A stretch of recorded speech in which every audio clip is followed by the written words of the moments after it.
Hello student, very good morning. આજે આપણે વાત કરશું પી વિભાગના તત્વો માટે. આપણે થોડાક સમય પહેલા તમને ઇલેક્ટ્રોનની રચનાની વાત કરી હતી. પી વિભાગમાં જે નાઇટ્રોજન સમૂહ છે એના માટે. એના પછીની લાઈનો મતલબ કે ઓક્સિજન સમૂહ છે, હેલોજન સમૂહ છે અને જે મારી પાસે હિલિયમ સમૂહ અથવા તો ઉમદા વાયુ તત્વો છે એની હું તમને લિંક આપી દઈશ, ત્યાંથી તમે વિડીયો જોઈ લેજો. હવે આપણે ડાયરેક્ટલી જે 12માનું ચેપ્ટર છે, મેઇન કોર કન્સેપ્ટ છે, એ સમજવાનું સ્ટાર્ટ કરીએ. જુઓ, પ્રસ્તાવના આપણે પહેલા ડિસ્કસ કરી ચૂક્યા હતા, કેટલા તત્વો છે, ઇલેક્ટ્રોનની રચના શું છે. હવે ટોપિક નંબર 7.1 થી આપણે ભણવાનું છે અને તમને ખ્યાલ હશે કે સિલેબસ આપણો થોડોક ડિડક્ટ થઈ ગયો છે, તો એ ડિડક્ટ થઈ ગયેલા ટોપિક છે આપણે ડિસ્કસ નહીં કરીએ. સૌથી પહેલો ટોપિક અહીંયા ડિડક્ટ થાય છે તમારી પાસે પહેલો 7.1.1 પ્રાપ્તિ સ્થાનો. મતલબ મને નાઇટ્રોજન, ફોસ્ફરસ, આર્સેનિક, એન્ટીમની અને બિસ્મથ ધરતીમાંથી કેવી રીતે મળશે અથવા તો પૃથ્વી ઉપર કેવી રીતે મળે છે એ સમજાવે છે. એ આપણે નહીં ભણીએ. શું હતું એમાં? ઘણા બધા અઘરા કેમિકલ્સના નામ હતા જે કાઢી નાખ્યા. બહુ સારું થયું. ઇલેક્ટ્રોનની રચના, પરમાણ્વીય અને આયનીય ત્રિજ્યા, આયનીકરણ, એન્થાલ્પી, વિદ્યુત ઋણતા, ભૌતિક ગુણધર્મો. અહીંયા સુધીનું જોવાનું છે. એમાં ભૌતિક ગુણધર્મો છે એ નીકળી ગયા છે. તો તમે જો જોશો તો તમારી પાસે આ બે ટોપિક નીકળી ગયા છે, 7.1.1 અને 7.1.6. તો આ બંને જ હું તમને નહીં કરાવું. બાકીના જે બધા છે આપણે ભણશું. ચલો જુઓ, સૌથી પહેલા વાત કરીએ છીએ ઇલેક્ટ્રોનની રચનાની, જે આપણે આના પહેલાના લેક્ચરમાં સમજાવી દીધું છે. પણ તોય જો ભૂલી ગયા હોય તો વળી પાછું લખી નાખું છું. પહેલા હું બધા જ તત્વો લખી નાખું છું. મારી પાસે કોણ કોણ હતું? નાઇટ્રોજન, પછી આવશે ફોસ્ફરસ, પછી આર્સેનિક, એન્ટીમની અને બિસ્મથ. કેવી રીતે ભાઈ? નેપાલ, પાકિસ્તાન, ઓસ્ટ્રેલિયા સબ ભિખારી. યાદ કેવી રીતે રાખવા આપણે તમને સમજાવ્યું હતું. હવે નાઇટ્રોજનનો જે પરમાણુ ક્રમાંક છે એ તમારી પાસે કેટલો આવશે? 7. આપણે આગળ ઝેડના મૂલ્ય લખીએ છીએ, મતલબ એમના પરમાણ્વીય ક્રમાંક, જે ઇલેક્ટ્રોનની સંખ્યા દેખાડશે. આગળ 7 આવશે. હવે 7 ને 8 ઉમેરી દો, અહીંયા 15 છે. એની અંદર કેટલા ઉમેરશો તમે? આની અંદર પાછા 18 ઉમેરી દો તો 33 થઈ જશે. 15 દુ 30 ને 3 આવશે એટલે 33. 33માં પાછા 18 ઉમેરશું, બરાબર? આ 33 છે, એમાં 18 ઉમેરી દો તો 8, 9, 10, 11 નો એકડો, વધી આવી 1, 3 ને 2 5, મતલબ 51 છે. એ મને પરમાણુ ક્રમાંક મળી ગયો. તો જે એન્ટીમની છે એનો પરમાણુ ક્રમાંક આવશે 51. હવે બિસ્મથ માટે વળી પાછા 32 ઉમેરી દો તો અહીંયા આગળ 83 તમને જવાબ મળી જાય છે. પરમાણુ ક્રમાંક ખબર પડી ગઈ. હવે ઇલેક્ટ્રોનની રચના, સૂત્ર શું હતું? ઘણો ટાઈમ છે પાછું લખી નાખું છું. NH2 NP 1 થી કરીને 6 સુધી હતું, પણ આ લાઈન કઈ છે? ત્રીજી લાઈન છે. પી વિભાગની ત્રીજી લાઈન હોવાથી અહીંયા આગળ હું લખીશ 3. તો NH2 NP3. પછી આગળ આવશે N-1, D ઉપર આવશે 10 અને આવશે N-2, F ઉપર આવશે 14. આ તમને ખ્યાલ છે, આપણે સમજી ગયા હતા. હવે સમજો, N-1 ક્યારે લખાશે? જ્યારે પરમાણુ ક્રમાંક 30 કરતા વધારે હોય ત્યારે. આ પદ હું ક્યારે લખીશ? જ્યારે પરમાણુ ક્રમાંક મારો 30 કરતા વધારે છે ત્યારે. એના પછી N-2 ક્યારે લખાશે? જ્યારે પરમાણુ ક્રમાંક 60 કરતા વધુ હોય ત્યારે હું N-2 વાળું પદ લખીશ, બરાબર? આ બે વસ્તુ ધ્યાન રાખવાની છે. ચલો લખતા જઈએ છે ધડાધડ. સૌથી પહેલા અહીંયા આગળ N ના મૂલ્ય લખી નાખું. અહીંયા આગળ 2 આવશે, પછી 3 આવશે, પછી 4, આ 5 અને 6. આ N ના મૂલ્ય શું દેખાડે છે? કઈ લાઈનનું તત્વ છે તે. અહીંયા આગળ જુઓ, પદમાં મૂકી દઉં છું કિંમતો. તો N ની જગ્યાએ લખી નાખું 2, 2s2, 2p3. કામ પૂરું. બીજું કંઈ કરવાની જરૂર નથી. એના પછી 3s2, 3p3.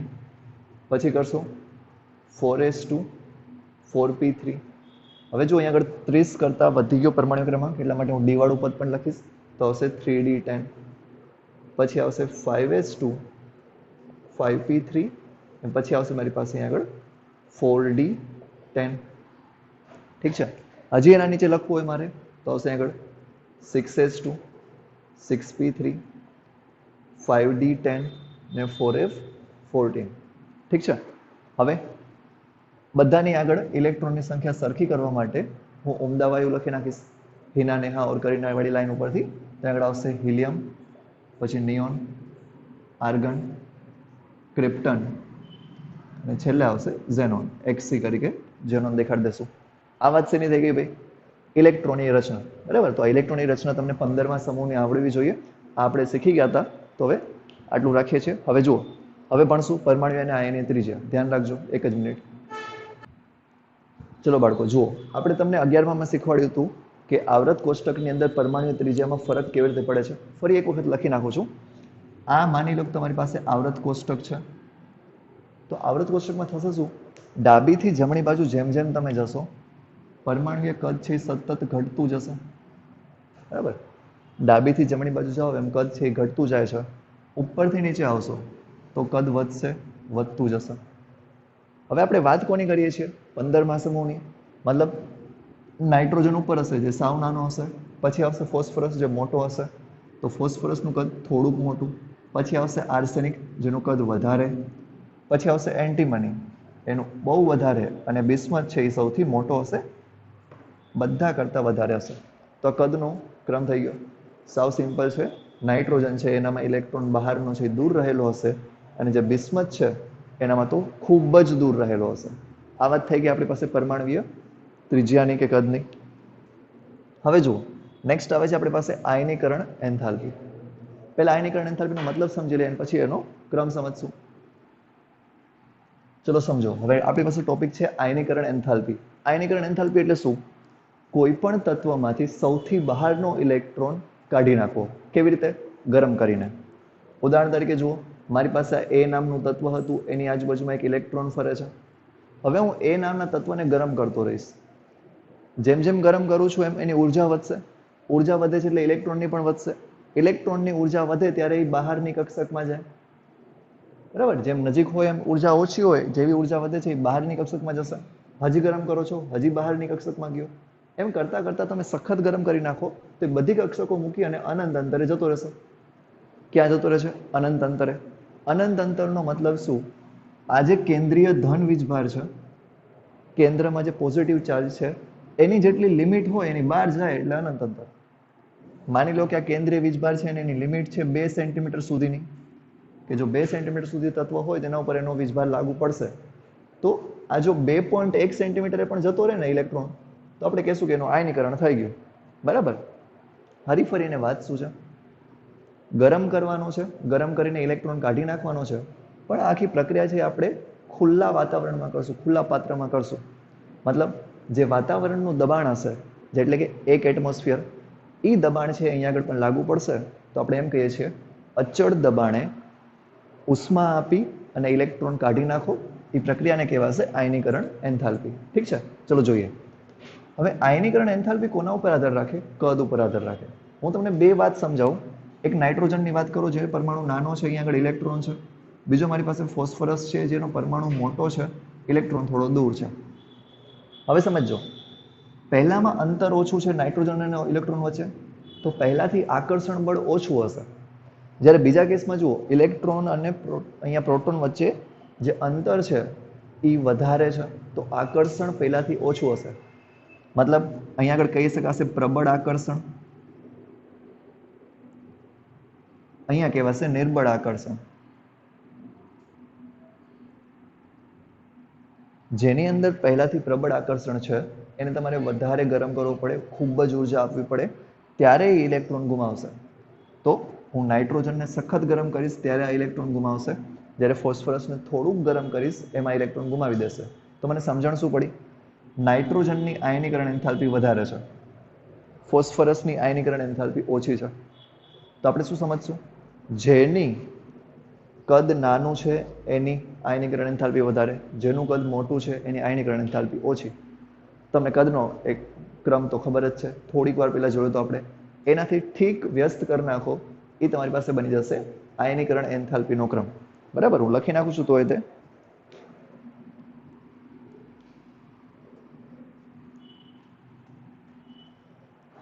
જો અહીંયા નાઇટ્રોજનની જે આયનીકરણ એન્થાલ્પી છે સૌથી વધારે, પછી ફોસ્ફરસ, આર્સેનિક, પછી આવશે એન્ટીમની, અને છેલ્લે આવશે બિસ્મથ. તો જેનું કદ નાનું છે એની આયનીકરણ એન્થાલ્પી વધારે, જેનું કદ મોટું છે એની આયનીકરણ એન્થાલ્પી ઓછી. નાઇટ્રોજનને સખત ગરમ કરવો પડશે, બિસ્મથને થોડોક ગરમ કરશો કામ થઈ જશે. ચલો નેક્સ્ટ જોઈએ છે વિદ્યુત ઋણતા. વિદ્યુત ઋણતા માટે પણ આપણને ક્રમ ખ્યાલ છે.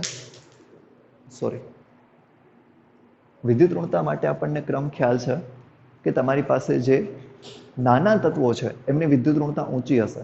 મતલબ આવૃત કોષ્ટકની જો હું વાત કરું છું તો આવૃત કોષ્ટકમાં ઉપરના જે તત્વો છે એમની જે વિદ્યુત ઋણતા છે એ વધારે હશે. ડાબીથી જમણી બાજુ જતા વધતી જાય છે અને ઉપરથી નીચે આવતા એ ઘટતી જશે. તો જુઓ ઉપર કોણ છે? નાઇટ્રોજન. આની ઇલેક્ટ્રોનેગેટિવિટી બહુ જ વધારે હશે. નાઇટ્રોજનની ઇલેક્ટ્રોનેગેટિવિટી વધારે છે. 3 મૂલ્ય જેટલી હોય છે આની. આ મૂલ્ય યાદ નહીં રાખો તોય ચાલશે. એટલું યાદ રાખજો વધારે કોની ઓછી કોની. તો નાઇટ્રોજનની વધારે, સૌથી નીચે આવે છે તત્વ બિસ્મથ, એમની ઓછી. આનો મતલબ શું થાય ભાઈ? એમ કે નાઇટ્રોજન છે એ માઇનસમાં રહેવાની વર્તણૂક દાખવશે, જ્યારે બિસ્મથ છે એ પ્લસમાં રહેવાની વર્તણૂક દાખવશે. વિદ્યુત ઋણતાનો પોતાનો ખુદનો મતલબ શું છે કે તમારી પાસે સહસંયોજક બંધ બન્યો હોય એ અને બી વચ્ચે, તો ઇલેક્ટ્રોન સહસંયોજક બંધમાં વચ્ચે હોવા જોઈએ. પણ માની લો કે બેમાંથી કોઈકની વિદ્યુત ઋણતા વધારે હશે, ઉદાહરણ તરીકે બીની વિદ્યુત ઋણતા છે એ વધારે, તો શું કરશે? ઇલેક્ટ્રોનને પોતાની બાજુમાં ખેંચી લેશે. સોરી બાળકો, આપણે વાત કરતા હતા વિદ્યુત ઋણતા માટે. શું વાત હતી કે એ અને બી વચ્ચે માની લો કે સહસંયોજક બંધ બનેલો છે અને એમાં બીની વિદ્યુત ઋણતા વધારે છે, તો ઇલેક્ટ્રોનને પોતાની બાજુમાં ખેંચી લેશે. અને જ્યારે ઇલેક્ટ્રોનને પોતાની બાજુમાં ખેંચે તો એના ઉપર ઋણ ચાર્જ, એના ઉપર ધન વીજભાર આવે. તો સહસંયોજક બંધમાંના ઇલેક્ટ્રોનને પોતાની બાજુમાં આકર્ષવાની ક્ષમતા, આને આપણે વિદ્યુત ઋણતાથી દર્શાવતા. હવે સમજો, આ વાત થઈ ગઈ આપણી પાસે ટોપિક નંબર 7.1.5 સુધી. હવે વાત આવે છે 7.1.7 માટે, મતલબ રાસાયણિક ગુણધર્મો કેવા કેવા છે જે સૌથી મહત્વનું છે એને આપણે ડિટેલમાં સમજવાની ટ્રાય કરશું. ઠીક છે? એક જ મિનિટ. ચલો, તો આપણી પાસે હવે ટોપિક આવે છે ઓક્સિડેશન અવસ્થા. બરાબર, મેં તમને 11મા ધોરણમાં શીખવાડ્યું હતું કે ઓક્સિડેશન અવસ્થા છે એને તમે આ ટેબલ ઉપરથી નક્કી કરી શકો છો. શું કરવાનું? Lithium, beryllium, boron, carbon, nitrogen, oxygen, fluorine અને નિયોન. લિથિયમથી કરીને નિયોન સુધીના તત્વો લખી નાખશું. પછી એમની નીચે લિથિયમ નીચે 1 2 3 4 5 6 7 8 સુધી લખશું. નિયોનને નીચે 0 આવશે. પછી રિવર્સમાં જાઓ, -1 2 3 4 5 6 7. હવે આ શું દેખાડે છે?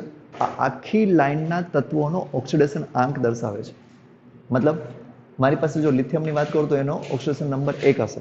7 માઇનસ શું કરવાની? જો આપણે પછી આવું બોક્સ એક જેવું બનાવ્યું હતું, આ બોક્સની વચ્ચે જેટલા આંક આવે છે એ એમનો સામાન્ય અવસ્થામાં હશે. અત્યારે મારો ટાર્ગેટ શું છે? નાઇટ્રોજન સમૂહ. તો નાઇટ્રોજન સમૂહ ઉપર ખાલી ફોકસ કરો. એની અંદર 2 સંખ્યા આવે છે. કઈ કઈ? એક -3 અને બીજી આવે છે 5. તો હું એમ કહી દઈશ કે નાઇટ્રોજન તમારી પાસે તત્વ છે એના ઓક્સિડેશન આંક -3 થી કરીને +5 સુધીના હોઈ શકે છે. અને જે સાવ સાચું પણ છે. હું તમને -3 અને 5 દેખાડી દઉં, બાકીના પછી આપણે દેખાડતા રહેશું. ઉદાહરણ તરીકે હું વાત કરું છું એમોનિયાની, અને તમને કીધું હોય કે એમોનિયામાં નાઇટ્રોજનનો ઓક્સિડેશન નંબર દેખાડો, તો કેટલો થશે? નાઇટ્રોજન ઉપર -3 ચાર્જ આવશે. એક હાઇડ્રોજનનો +1 છે તો એવા 3 હાઇડ્રોજન છે તો -3 થઈ ગયા. હવે આપણે વાત કરશું નાઇટ્રોજનમાં +5 ક્યારે હોય તેની. જો હું ઉદાહરણ તરીકે વાત કરું તમને N2O5ની, તો આમાં જો એક નાઇટ્રોજનનો તમે ઓક્સિડેશન આંક ગણશો તો નાઇટ્રોજન ઉપર +5 આવી જાય છે. ઠીક, તો આપણે એક વસ્તુ જોઈ કે નાઇટ્રોજન -3માં પણ હોઈ શકે, નાઇટ્રોજન +5માં પણ હોઈ શકે. હવે સમજો, આ જે મેં લખ્યો છે એનો ઓક્સિડેશન આંક છે, એના ઉપરનો વીજભાર નથી. બંને વચ્ચે બહુ નાની અમથી એક પાતળી લાઈન છે, બંને વચ્ચેનો નાનો અમથો ડિફરન્સ છે, તમને સમજાવવો જોઈએ. અત્યાર પૂરતું એમ સમજો કે નાઇટ્રોજન જ્યારે ઓક્સિજન સાથે પ્રક્રિયા કરે છે, નાઇટ્રોજન જ્યારે ઓક્સિજનથી પ્રક્રિયા કરે ત્યારે એના જે વીજભાર છે એ -3 થી કરીને +5 સુધીના બધા જ હશે. 1 2 3 4 5 સુધીના બધા જ ઓક્સિડેશન આંક એનામાં તમને જોવા મળશે. આપણે એના ઓક્સાઇડ ભણશું ત્યારે ડિટેલમાં આની વાત કરશું. હવે મારી પાસે તત્વો કોણ કોણ હતા જુઓ: નાઇટ્રોજન, ફોસ્ફરસ, આર્સેનિક, એન્ટીમની અને બિસ્મથ. આખી લાઈનની જો હું વાત કરું ને તો એના 3 ઓક્સિડેશન આંક બહુ સામાન્ય છે. એક તો -3, બીજું કરી નાખો +3 અને એક કરી નાખો +5. આવું શું કર્યું સમજો. એક મારી પાસે પદાર્થ હોય છે NH3. હવે હું હાઇડ્રોજનની જગ્યાએ બધા હેલોજન કરી નાખું, મતલબ NF3 કરી નાખ્યો, તો નાઇટ્રોજનનો વીજભાર જે બની જશે એ મારી પાસે +3 બનશે, અને +5ની આપણે પહેલા વાત કરી જ છે તો +5 બનશે. આવા તમારી પાસે બધાના શક્ય છે. બરાબર, ઉદાહરણ તરીકે લખી નાખું -3 +3 +5. પણ થશે કેવું? ઉપરવાળા છે ને એ શું ઈચ્છશે? પહેલા હું બધાને લખી જ નાખું છું એટલે તમને કન્ફ્યુઝન ઓછું થાય.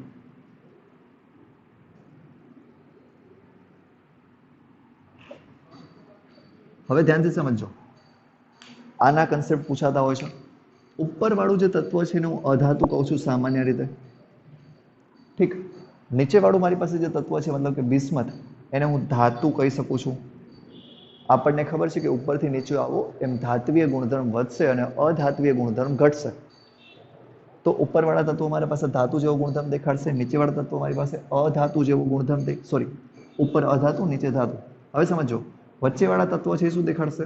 અર્ધધાતુ. એટલે થશે કેવું સમજો, ઉપરવાળા ઈચ્છશે કે માઇનસમાં વધારે રહે, તો નાઇટ્રોજન, ફોસ્ફરસ આ બધા ઈચ્છે છે કે -3 ની અંદર સહેલાઈથી રહે, એના સંયોજનો બનાવે. જ્યારે હું નીચેનાની વાત કરું છું, એન્ટીમની થઈ ગયા, બિસ્મથ થઈ ગયા. આ બિસ્મથ ઈચ્છશે કેવું કે તમારી પાસે +3 માં રહેશે, +5 માં શું કરવા નહીં, +5 માં રહેવા માટે એને વધારે ઇલેક્ટ્રોન ગુમાવવા પડે છે, જે સરખી વાત નથી. અથવા તો એમ સમજો, +5 ન હોવાનું કારણ છે નિષ્ક્રિય યુગ્મ અસર. શું આવશે? નિષ્ક્રિય યુગ્મ અસર. આટલી વાત સમજાણી. ઉપરવાળા અધાતુ છે એ તમારી પાસે -3 માં રહેવાની ટ્રાય કરશે, વચ્ચેવાળા અર્ધધાતુ છે એ બધામાં રહી શકે છે, -3 +3 +5 એવી રીતે. જ્યારે નીચેની વાત આવશે ધાતુવાળા, એ બધા તમારી પાસે +3 ની અંદર વધારે રહેવા માંગશે, +5 માં ન રહેવાનું કારણ શું? નિષ્ક્રિય યુગ્મ અસર. હવે નાઇટ્રોજન ઉપર વીજભાર ક્યારેય પણ +5 નહીં આવે. ઓક્સિડેશનાંક +5 આવી શકે છે, વીજભાર +5 આવી શકતો નથી. એનું કારણ તમને સમજાવવું જોઈએ. જો કહું છું, નાઇટ્રોજનની અંદર ડી કક્ષકની ગેરહાજરી હોય છે. જો તમે નાઇટ્રોજનની વાત કરશો તો ત્યાં ડી કક્ષકની ગેરહાજરી છે, એટલા માટે નાઇટ્રોજન છે એ +5 માં રહેશે નહીં. સમજો કેવી રીતે? નાઇટ્રોજનની જો હું ઇલેક્ટ્રોનની રચના લખું તો એ શું આવશે? મારી પાસે હિલિયમ કોર, 2s2 2p3. મતલબ અહીંયા આગળ મુખ્ય ક્વોન્ટમ આંક છે એ 2 છે. અહીંયા આગળ ક્યારેય પણ ડી કક્ષક નહીં હોય. ત્રીજો એનો મુખ્ય ક્વોન્ટમ આંક નથી, તો 3D કક્ષક આવવાની શક્યતા નથી. એની બદલે હું વાત કરું છું ફોસ્ફરસની, તો ફોસ્ફરસ છે એની ઇલેક્ટ્રોન રચના શું થશે? Neon core, 3s2 3p3. અને અહીં આગળ 3d0 ખાલી હોય છે, ભલે ભરેલી ના હોય પણ 3d0 છે એ ખાલી હશે. તો ખાલી ડી કક્ષકના કારણે અહીંયા ઇલેક્ટ્રોન આવી શકે છે અને ફોસ્ફરસ છે એ +5 માં જોવા મળી શકે. કહેવાનો મતલબ શું? મને ફોસ્ફરસના કેસમાં એવા તત્વો મળશે જે 5 બીજા તત્વો સાથે જોડાયેલા હોય. ઉદાહરણ તરીકે PCl5 જોવા મળી શકે છે, પણ NCl5 જોવા મળશે નહીં. આ શક્ય છે PCl5, આપણે એના ગુણધર્મો પણ ભણશું.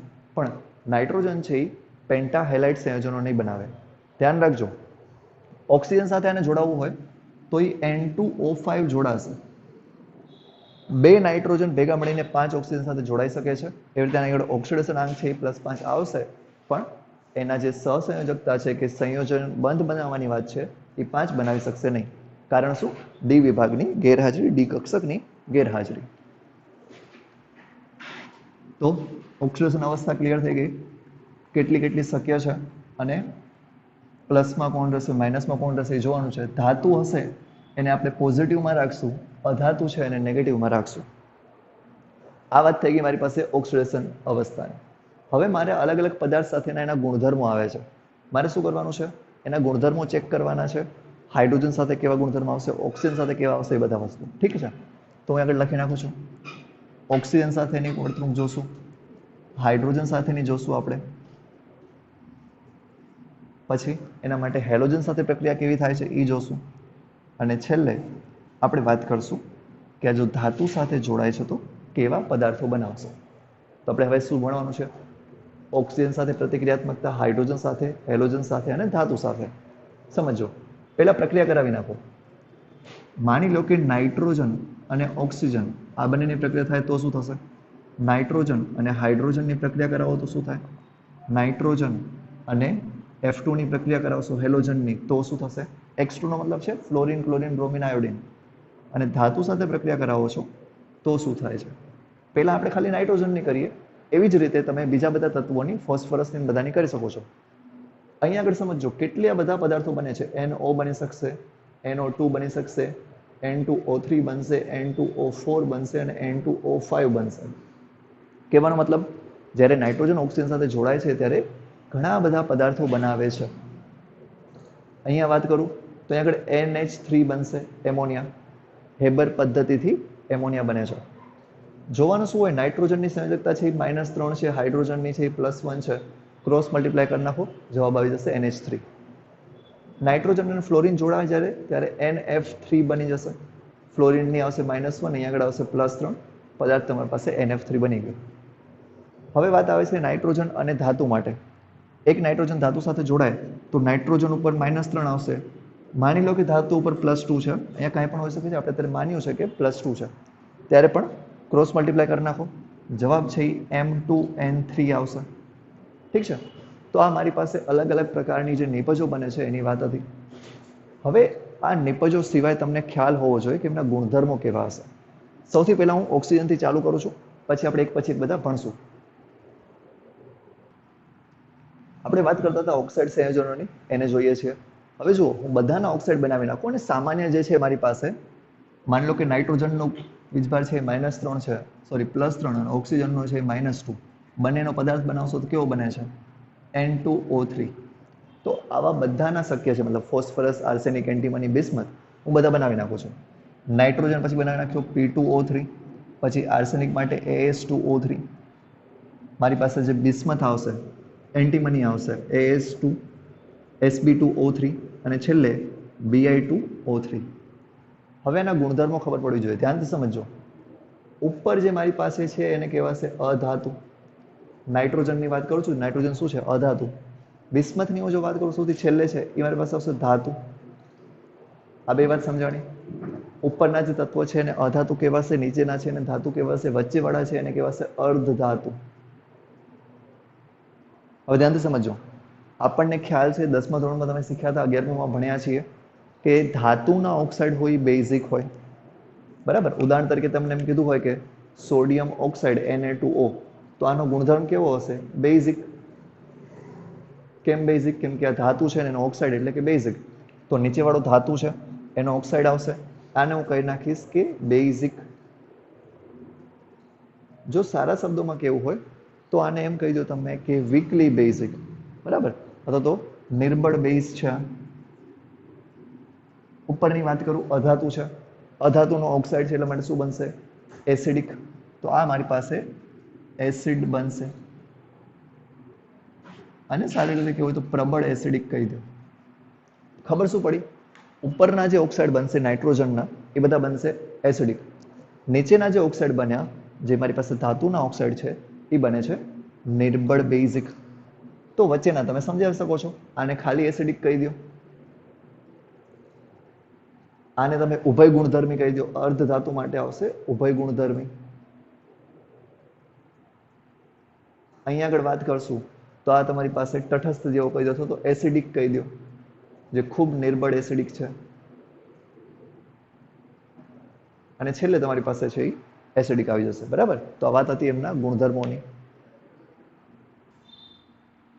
ચલો, હવે આપણી પાસે એક હાઇડ્રેટ સંયોજનો આવે છે. આપણી પાસે NH3, PH3, ASH3, SbH3 અને BiH3 પ્રકારના હાઇડ્રેટ બની શકે છે. એમોનિયા, ફોસ્ફીન, આર્સેનિન, આ બધાના આપણે હાઇડ્રેટ બનાવ્યા છે, એ આપણે સમજવાના છે. હવે જો તમે ટેક્સ્ટબુક જોશો તો એની અંદર એક ટેબલ આપ્યું છે. એ ટેબલ પ્રમાણે તમારે થોડાક ગુણધર્મો સમજવાના છે. હું તમને સમજાવું છું. ઉદાહરણ તરીકે હું આમાંથી પહેલા જે 3 છે એની તમને વાત કરું તો જો એમોનિયા થઈ ગયો, પછી PH3 થઈ જશે, છેલ્લે આવશે આર્સેનિક હાઇડ્રેટ. સમજો વાતને. આ બધાના મારી પાસે લખવાના છે. પહેલાં મેલ્ટિંગ પોઈન્ટ લખી નાખીશ, પછી બોઇલિંગ પોઈન્ટ આવશે, બરાબર. પછી એમની બેઝિકતાનો ગુણધર્મ એ બધું ભણશું. પહેલાં મેલ્ટિંગ અને બોઇલિંગ પોઈન્ટ સમજીએ. જો સમજો, એમોનિયાની અંદર એક હાઇડ્રોજન બંધ બને છે, બાકી કોઈમાં હાઇડ્રોજન બંધ બનતો નથી. તો જે મેલ્ટિંગ પોઈન્ટ છે એ ફેરવાઈ જશે.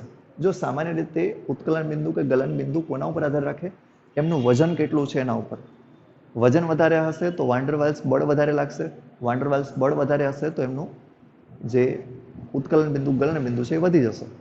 તો બળ પ્રમાણે જોવું તો નાઇટ્રોજન, ફોસ્ફરસ અને આર્સેનિકમાં આનું સૌથી વધારે આવવું જોઈતું હતું.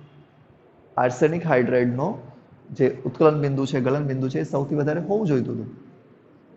પણ એમોનિયામાં હાઇડ્રોજન બંધ બનવાથી એમોનિયા છે એનું તમારી પાસે સૌથી વધારે આવશે.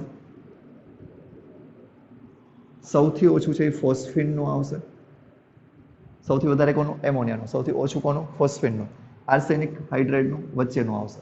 તો મતલબ આનો ક્રમ લખવો હોય તો એમોનિયા સૌથી વધારે, પછી PH3 આવશે, સોરી પછી આવશે ASH3, આર્સેનિક હાઇડ્રેટ, સૌથી ઓછું આવશે PH3. આ તમને ખ્યાલ હોવો જોઈએ. ચલો આગળ જોઈએ છે બોઇલિંગ પોઈન્ટ. બોઇલિંગ પોઈન્ટમાં કોપી પેસ્ટ સેમ વસ્તુ, હાઇડ્રોજન બંધના લીધે આને આ ક્રમ આવશે. તો હું ફરીથી નથી લખતો, તમે સેમ છે એમ સમજી લેજો. ચલો બીજી વાત કરીએ છીએ આમના બેઝિક ગુણધર્મની. બેઝિકતા પ્રમાણે શું થાય?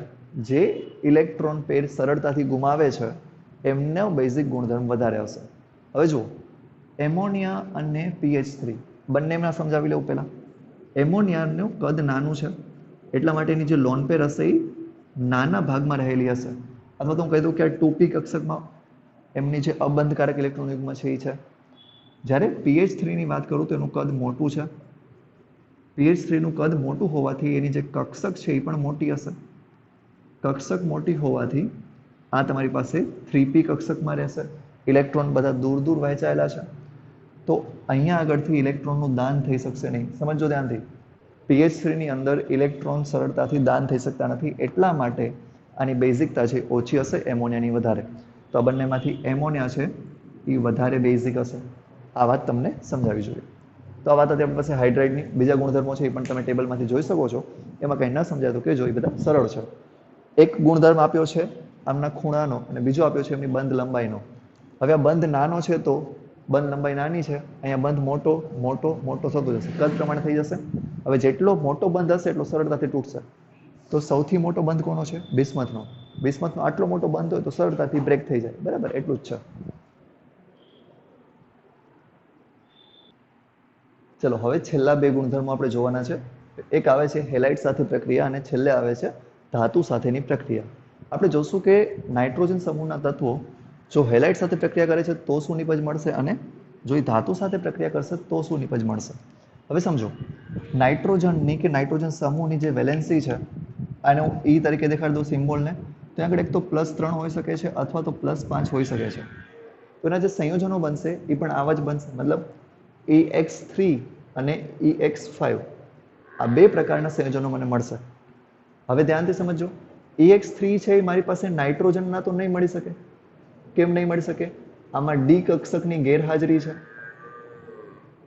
ત્યાં D કક્ષકની ગેરહાજરી હશે એટલા માટે મને EX3 પ્રકારના સંયોજનો નહીં મળે. જ્યારે EX5 પ્રકારના છે આગળ નહીં મળે D કક્ષકની ગેરહાજરીના કારણે. એમાં પણ જો નાઇટ્રોજનની વાત કરું તો એ ખાલી NF3 પ્રકારનો જ એક સ્થાયી પદાર્થ બનાવશે.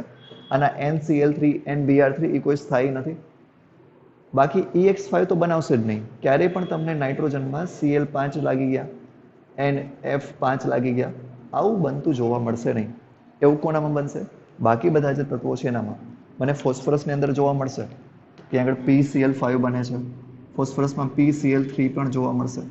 આવા બધા સંયોજનો છે, બીજું કાંઈ નથી જોવાનું અહીંયા. નેક્સ્ટ વાત કરીએ છીએ ધાતુ સાથેની પ્રક્રિયા. માની લો કે હું કરી દઉં તમને સોડિયમ છે ને, સોડિયમની પ્રક્રિયા કરાવો નાઇટ્રોજન સાથે, શું બનશે? Na3N. મતલબ નાઇટ્રોજનની જે સંયોજકતા છે અહીંયા આગળ આવી જશે. સોડિયમ 3 વખત જોડાશે એક નાઇટ્રોજન સાથે. માની લો કે મેગ્નેશિયમ હોય તો મેગ્નેશિયમ અને નાઇટ્રોજનથી બનાવશું મેગ્નેશિયમ નાઇટ્રેટ Mg3N2. તો આ બધા ધાતુ સાથે પ્રક્રિયા કરે છે અને સંયોજન બનાવે છે. હવે નાઇટ્રોજન સાથે પ્રક્રિયા કરાવવી હોય તો તમારે સખત ગરમ કરવું પડે. કેમ? નાઇટ્રોજન વચ્ચે ટ્રિપલ બંધ છે અને એટલા માટે આ સૌથી વધારે સ્થાયી છે. આ બંધ તમારે બ્રેક કરવા હોય તો ખૂબ જ વિપુલ પ્રમાણમાં ઉર્જા આપવી પડશે. તો નાઇટ્રોજન વચ્ચે બંધ સ્થાયી હોવાથી બ્રેક કરવા માટે ઉર્જા વધારે આપશું. આ એક પોઈન્ટ ધ્યાન રાખશું. બાકી બધાના સંયોજનો હવે જેટલું આજે આપણે કરાવ્યું છે એ બધું તમે લખશો. જુઓ, આ તમારી પાસે અકાર્બનિક રસાયણ વિજ્ઞાનના ચેપ્ટર છે, બહુ જ સરળ છે, બહુ જ સારા છે. કેમ? આમાં ચોપડીની બહારનું એક પણ વસ્તુ નહીં પૂછાય. ચોપડીમાંથી જ બધી પ્રશ્નો નીકળશે. આમે હું તમને દેખાડી દઈશ કે ઇમ્પોર્ટન્ટ પોઈન્ટ કયા કયા છે. એકવાર ચેપ્ટર પતે એટલે આમાં 5 કે 6 વસ્તુ કહી દઈશ, એ જ વસ્તુ કરજો.